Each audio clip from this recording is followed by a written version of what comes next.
To pair your phone for the first time, make sure that you have Bluetooth activated. Next, switch the ignition on and touch Tap to Connect Phone. The vehicle system is now discoverable. Go to the Bluetooth settings on your phone and search for New Devices. Select your vehicle's name.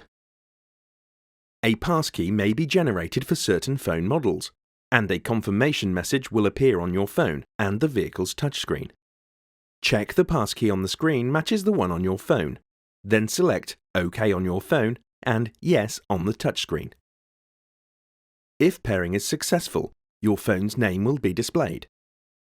The vehicle now automatically connects to your phone.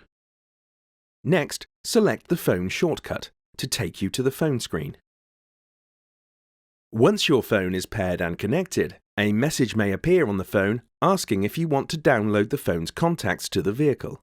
Approve this request. After pairing, the system connects automatically to your phone whenever your phone is inside the vehicle and the ignition is switched on. To pair an additional phone or to change to another paired phone, touch Options. Touch Pair a new device or select from the list of paired phones.